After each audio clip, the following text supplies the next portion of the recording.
Caros alunos, iniciamos hoje uma nova semana na qual vamos estudar oscilações e ondas. É um tema muito bonito. Vamos começar com o tema oscilações.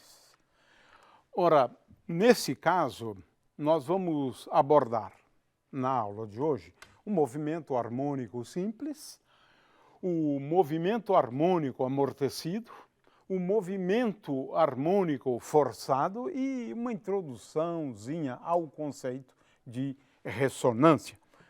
Muito bem, vamos começar falando de movimentos periódicos. Movimentos periódicos são aqueles que se repetem a intervalos regulares de tempo e esse intervalo de tempo é conhecido como período.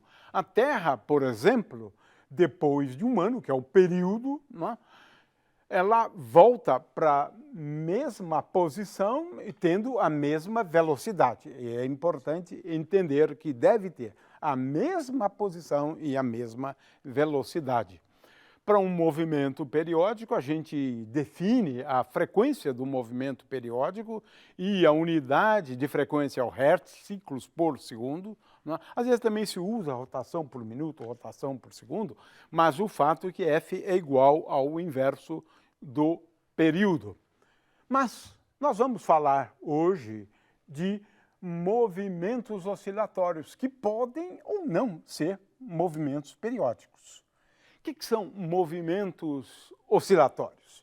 Movimentos oscilatórios são aqueles para os quais existe a inversão do sentido do movimento. Ele para, o móvel para em algum ponto.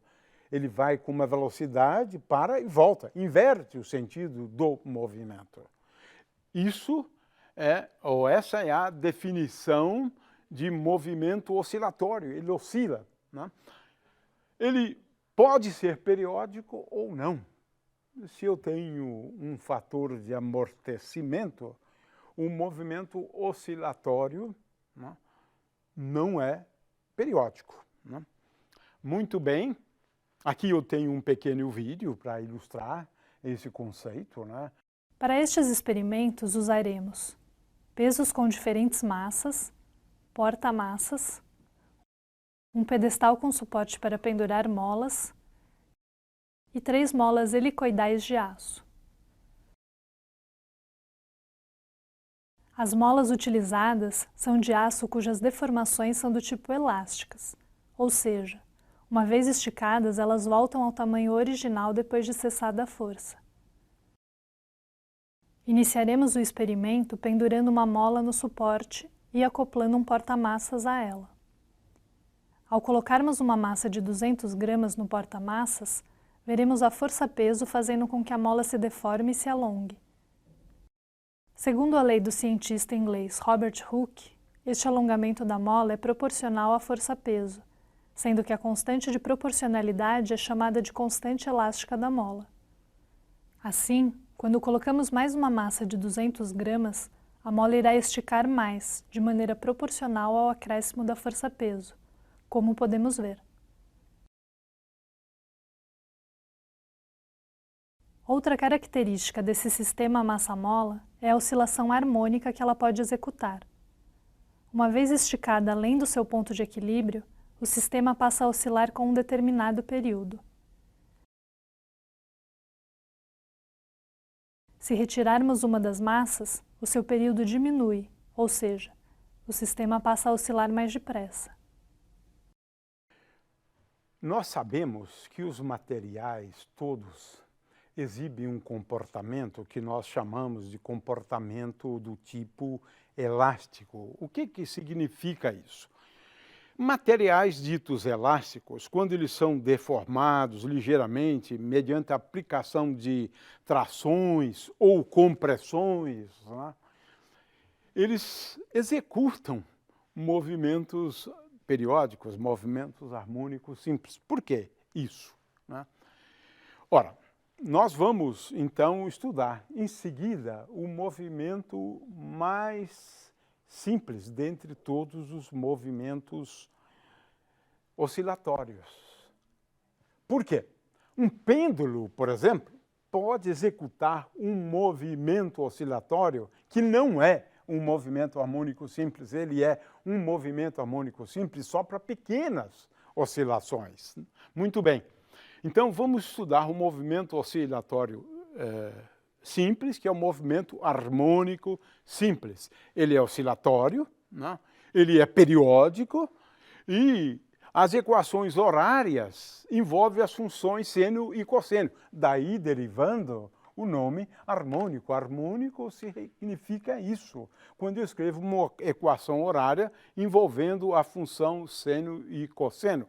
Ora, aqui eu tenho o protótipo do oscilador harmônico. A gente sempre faz uso desse protótipo que acabamos de ver há pouco tempo no vídeo. Um sistema massa-mola, uma partícula de massa m presa a uma mola.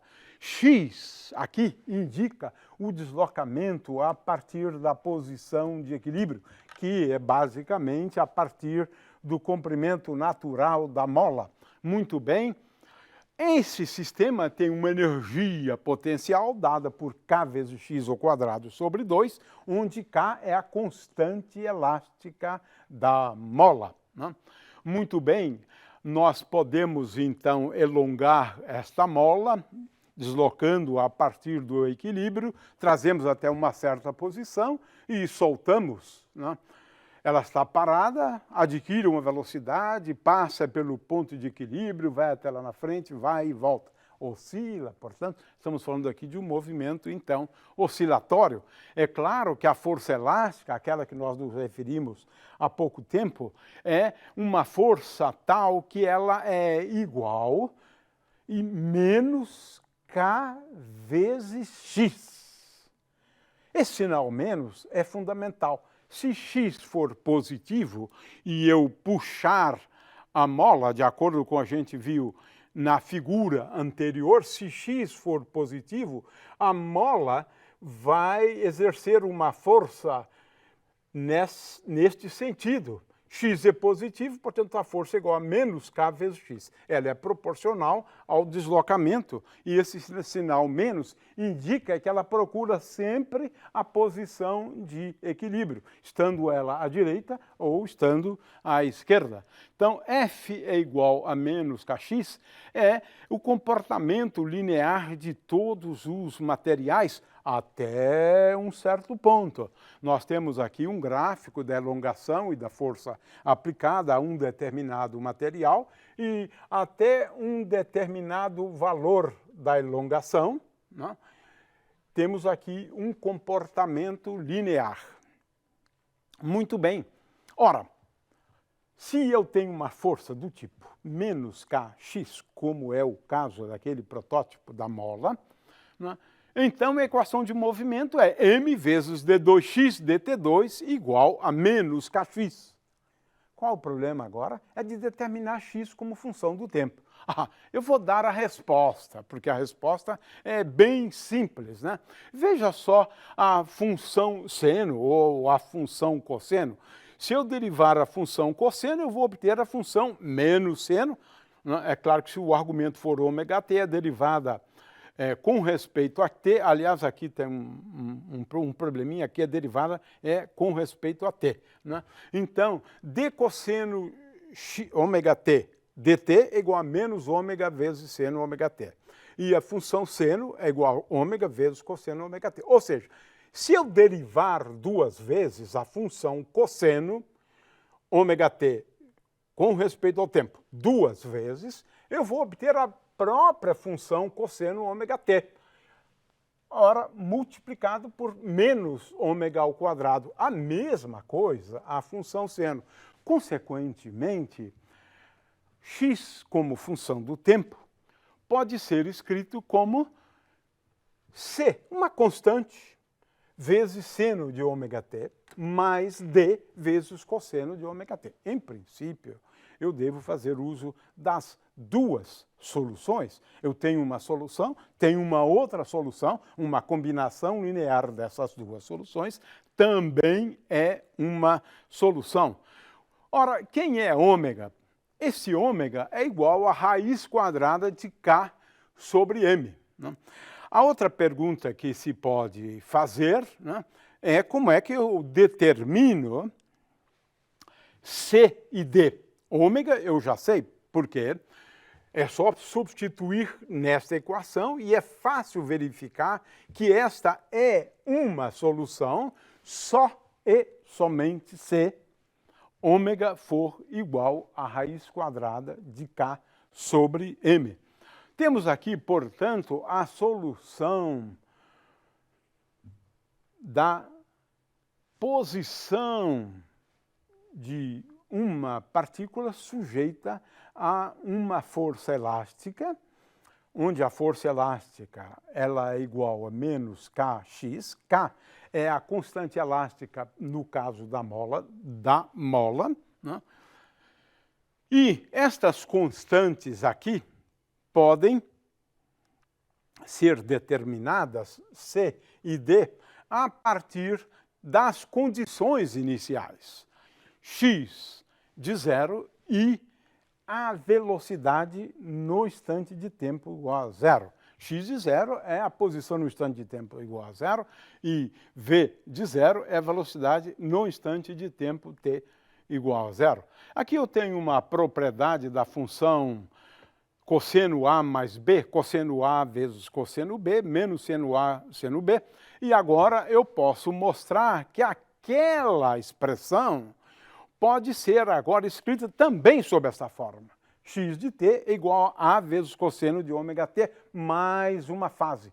É uma outra forma inteiramente equivalente e você pode determinar, né, aquele C e D em função dessas constantes A e θ0. Agora, θ0 tem o nome de fase, é a fase no instante de tempo t igual a zero, porque o que está aqui dentro nós chamamos de fase, de forma que essa fase, θ0, é a fase inicial no instante de tempo t igual a zero. Agora, veja-se que esse A ele está ligado ao que nós chamamos de amplitude, né? Na realidade, esse x atinge um valor máximo no ponto tal, ou para um tempo tal, que esse x máximo é igual a A, portanto, é amplitude. É claro que ele atinge um valor mínimo igual a menos A, de forma que ele vai se movimentar entre os valores menos A e mais A. A é a amplitude e θ0 é a fase inicial. Portanto, resumindo, a solução de uma equação dessa forma, antes era x, θ agora pode ser qualquer coisa. Se eu recair nessa equação, d2θ, dt2, que é o que vai acontecer quando eu analisar o pêndulo simples, é igual a menos ômega ao quadrado θ de t. Verifiquem que essa função, θ de t, escrita sob essa forma, é a solução daquela equação, ou esta aqui, escrita sob essa forma, é a solução desta equação. No sistema massa-mola, θ, utilizamos, ao invés de θ, x, e ômega ao quadrado é igual a k sobre m. Muito bem. Então, ômega é a frequência angular, né? Estas soluções que apresentamos são soluções periódicas de período t. E não é difícil verificar, né, que são soluções periódicas. X de t mais t grande, o período, é igual a x de t, onde t é tal que t vezes ômega é igual a 2π. Ou seja, t é igual, o período é igual a 2 vezes π dividido por ômega. Ômega é a frequência angular. A frequência, né, na realidade, é igual a 1 sobre t, que é igual agora ao ômega, a frequência angular, dividido por 2π. Portanto, a frequência angular é igual a 2 vezes π vezes a frequência, onde a frequência é igual ao inverso do período. O exemplo mais típico aqui é esse de uma mola, né, na qual nós temos uma partícula de massa m presa a ela, né? Muito bem, ela pode também estar presa no teto, e isso vai fazer com que apenas o ponto de equilíbrio seja ligeiramente deslocado, mas basicamente nós chegamos às mesmas equações e podemos agora fazer uma observação a partir desse vídeo. Agora vamos pendurar duas molas idênticas, uma em cada extremidade do suporte.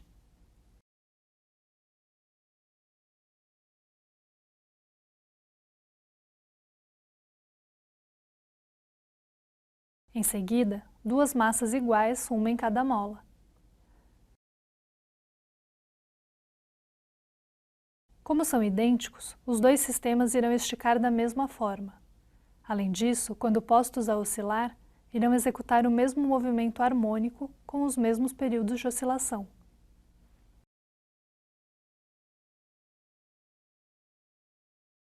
Porém, se substituirmos uma das massas por outra de menor peso, poderemos observar que a mola esticará menos. Além disso, quando postas a oscilar, os períodos de oscilação agora serão bem diferentes. Para molas iguais, quanto menor a escala, menor o período de oscilação. Faremos, por fim, uma nova substituição, agora de uma das molas.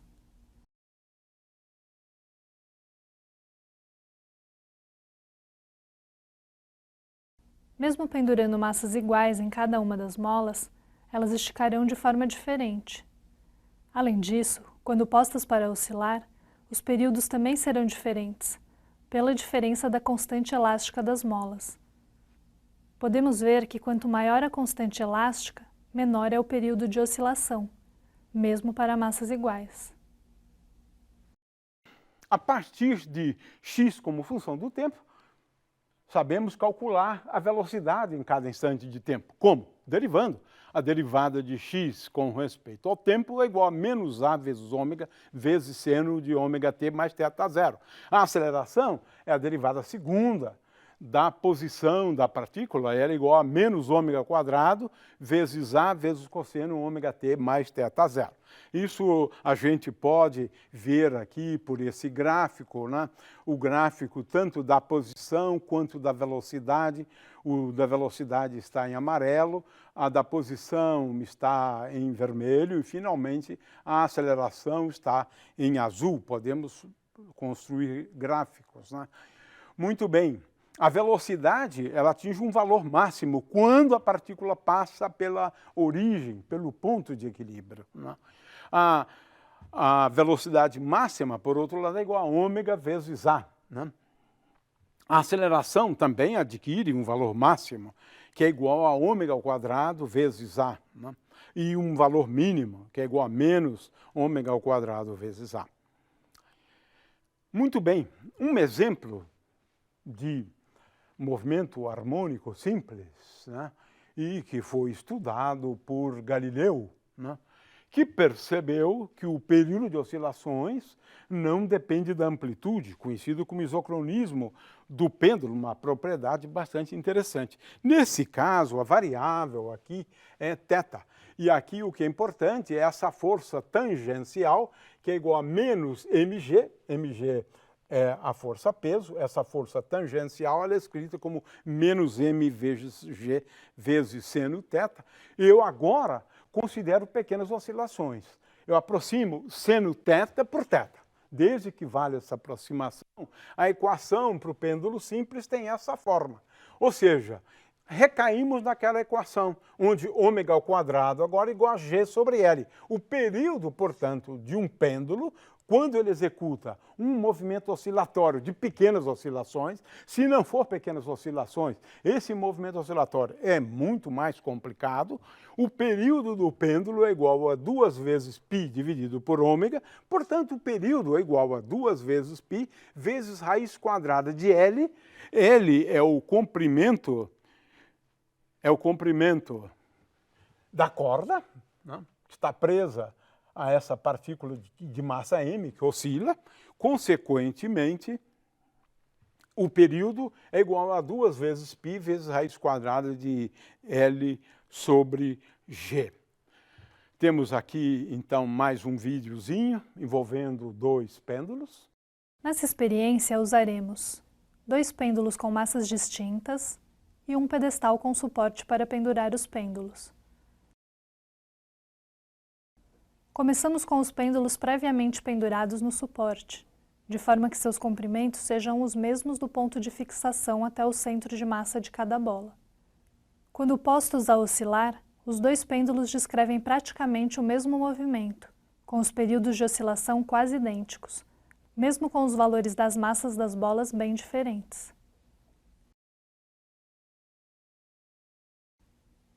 Agora, se alterarmos o comprimento dos pêndulos, quando os colocamos para oscilar, seus períodos serão distintos.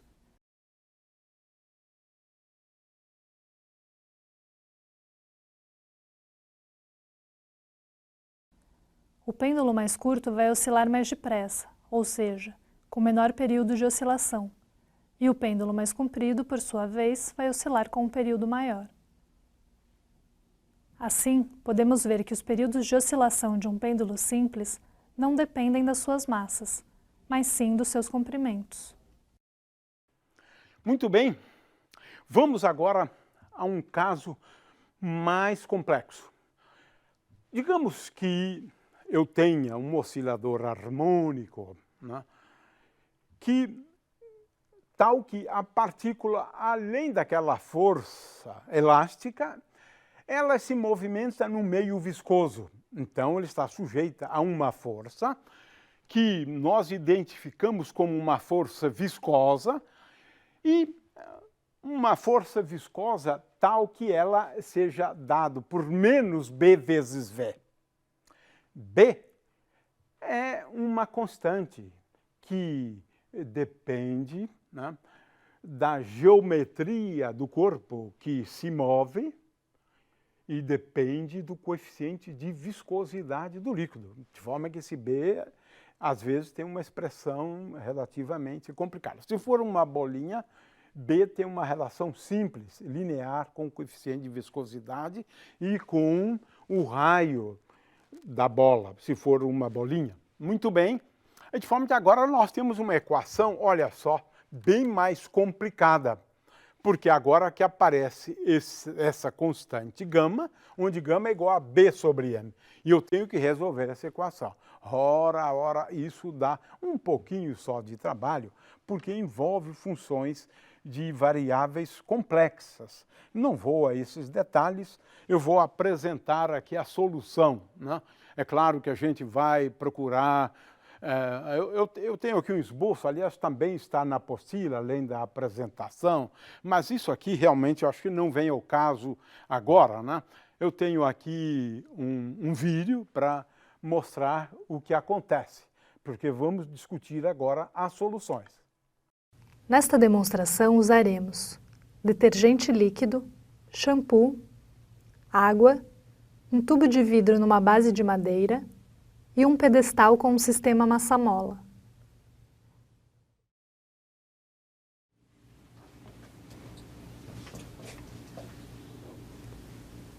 Com esse material, montaremos um sistema massa-mola na posição vertical, capaz de oscilar por muito tempo quando posto para se movimentar no ar, já que perde pouca energia a cada oscilação.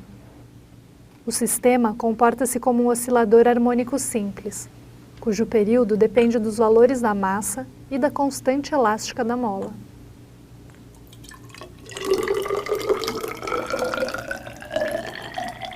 Se imerso num líquido como a água, a massa seguirá oscilando, porém com uma amplitude menor a cada oscilação.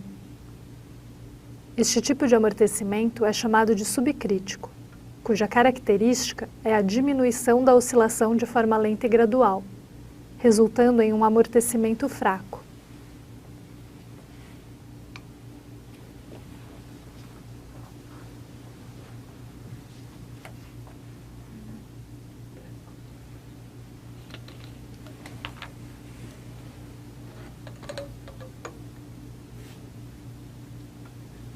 Trocando a água por detergente líquido, podemos notar uma diferença acentuada.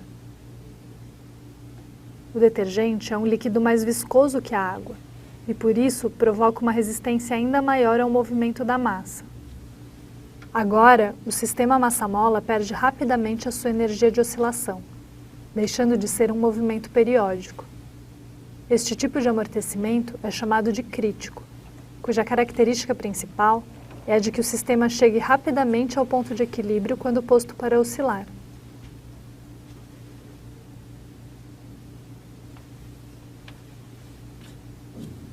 Esse sistema é ideal, por exemplo, para amortecedores de veículos em geral.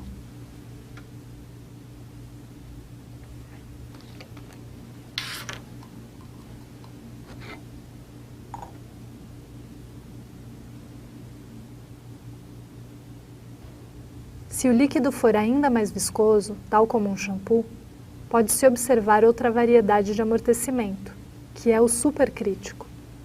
Nesta situação, o sistema se move de forma ainda mais lenta por causa da maior viscosidade. Assim, podemos ver como ele demora mais até chegar ao ponto de equilíbrio quando posto para oscilar.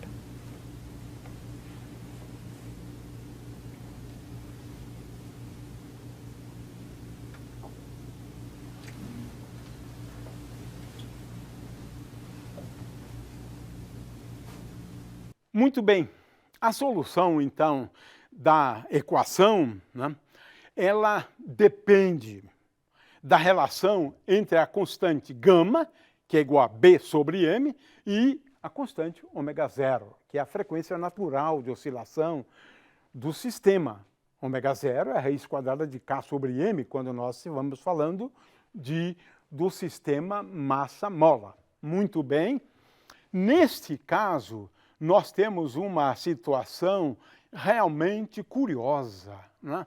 Veja, o fator de amortecimento é muito grande e, a rigor, não ocorrem as ditas oscilações nesse caso. Veja, a solução envolve sempre funções exponenciais que decrescem com o tempo, de forma que a partícula ela é abandonada a partir de um determinado ponto e ela praticamente vai parando, né, até chegar numa posição na qual a velocidade dela é igual a zero. Eu tenho como determinar também a velocidade.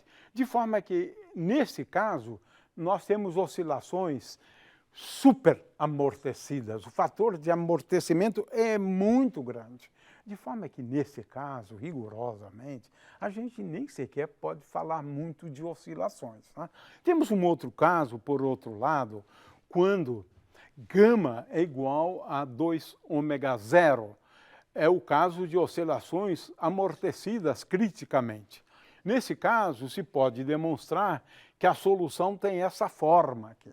Veja, A mais BT vezes E elevado a menos gama dividido menos gama vezes T sobre 2.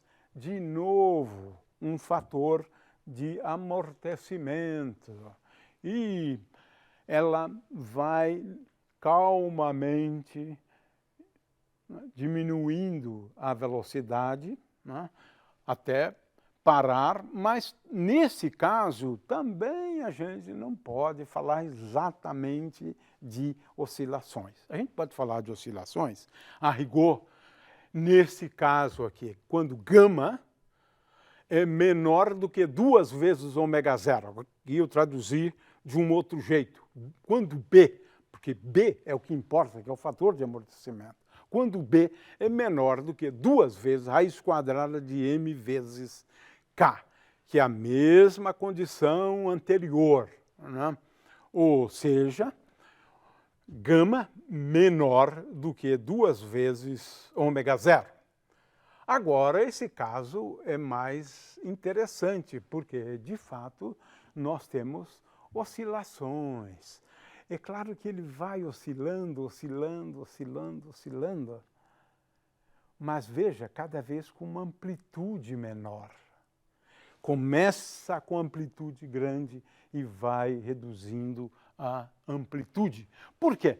Olha, vamos olhar aqui a solução. Veja, a solução tem um termo aqui na frente que é comum aos dois termos, que é E elevado a menos gama vezes T dividido por 2. Aqui eu tenho, nessa curva verde, o desenho dessa função, E elevado a menos gama T sobre 2. De forma que tenho aqui uma amplitude que decresce com o tempo.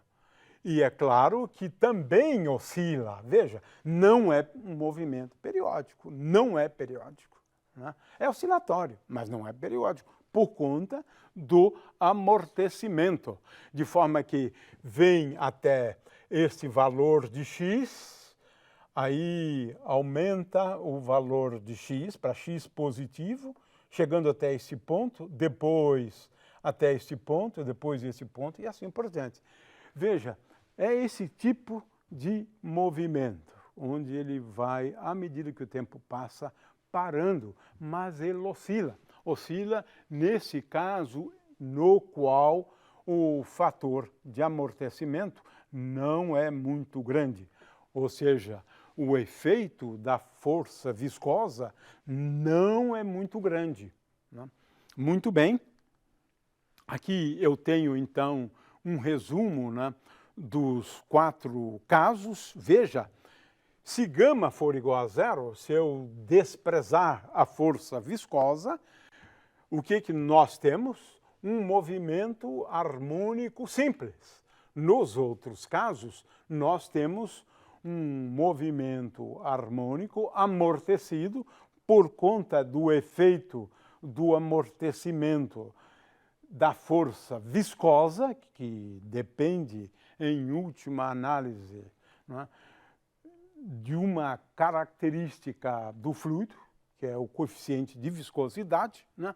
Veja, se nós tivermos uma situação na qual gama, né, é menor do que 2 ômega 0, essa curva aqui amarela, ela vai de fato oscilar. Mas nos outros 2 casos, realmente é até difícil a gente falar em oscilação. De qualquer maneira, nós estamos falando aqui de movimento harmônico amortecido. Se ele for muito amortecido, é até um abuso de linguagem a gente falar em oscilação. Não é o caso no caso em que gama é menor do que 2 vezes ômega 0. Ele oscila. Mas a amplitude de oscilação vai se tornando cada vez menor à medida que o tempo passa. Consequentemente, não é periódico. Muito bem.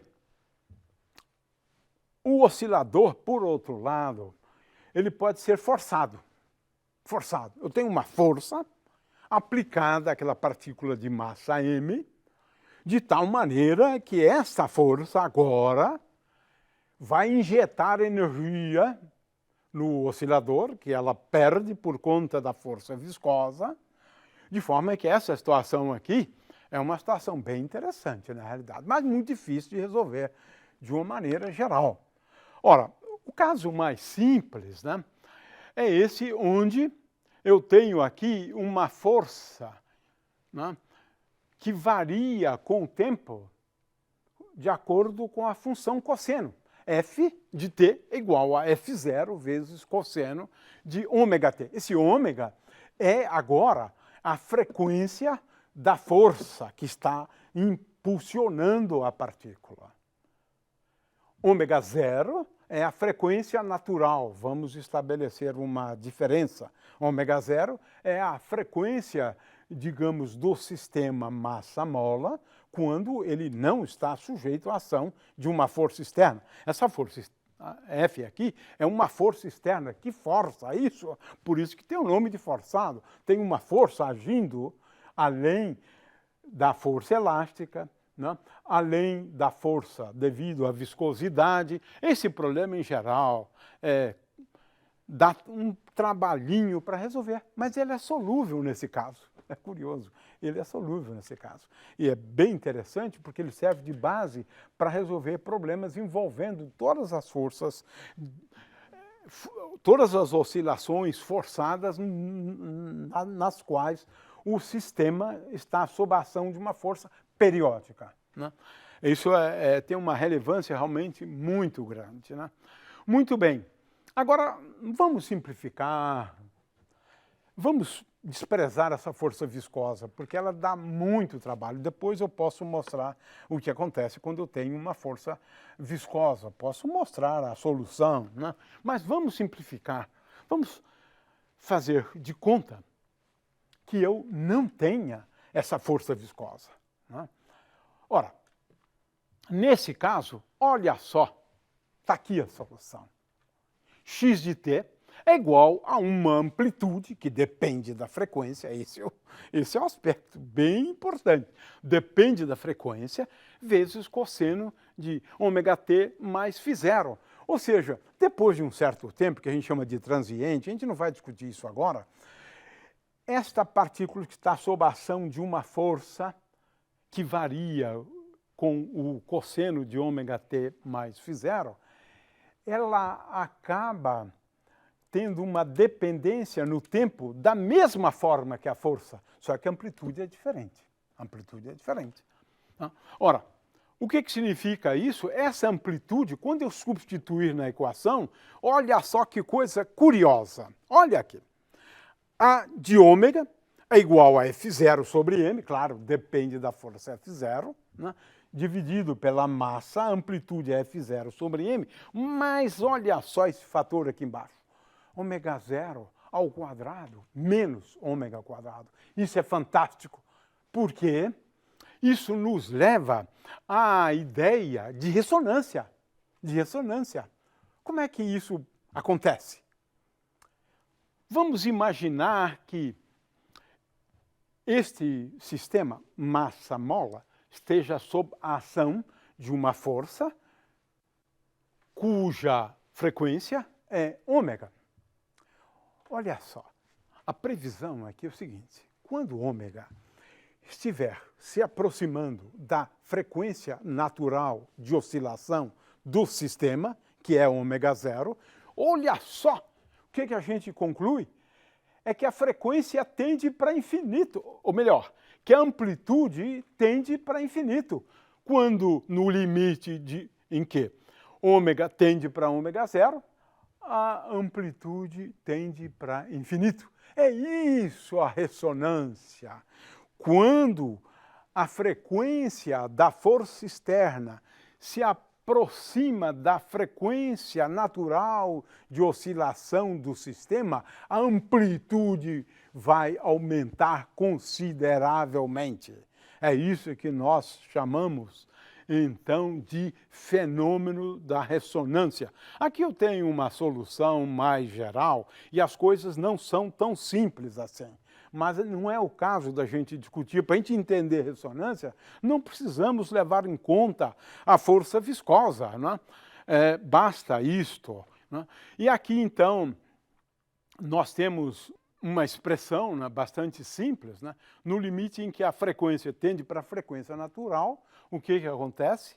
O que acontece é que a amplitude cresce muito, né? E esse fenômeno é o fenômeno da ressonância. Temos aqui uma análise mais complexa, né?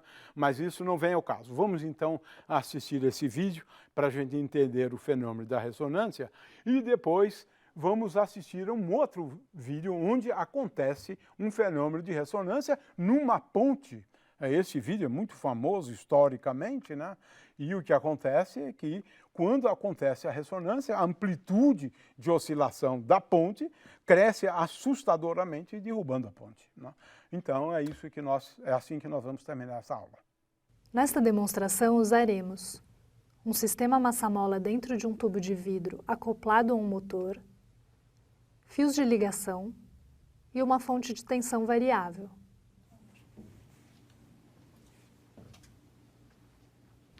Por meio dos fios de ligação, os terminais da fonte são ligados ao motor.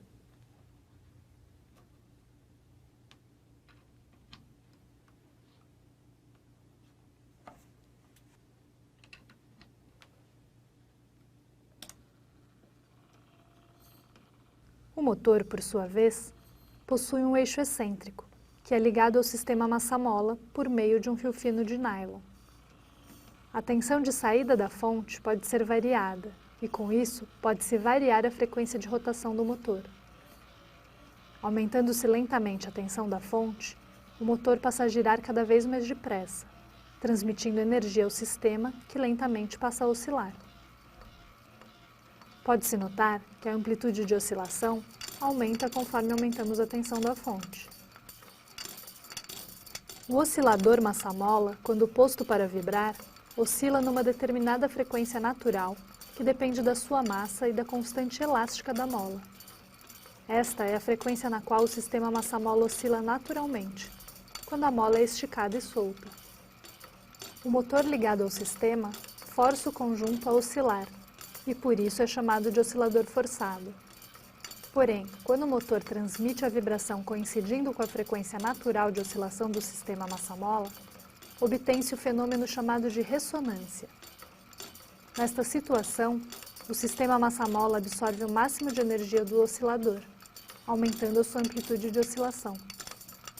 Assim, não adianta aumentar a frequência de rotação do motor além da frequência natural de oscilação do sistema massa-mola, pois ele não irá oscilar com maior amplitude. Acima desta frequência, ou abaixo dela, o sistema não absorve a máxima energia de vibração transmitida pelo motor, pois são frequências em que o sistema não oscila de forma natural e, portanto, resultam numa oscilação menor.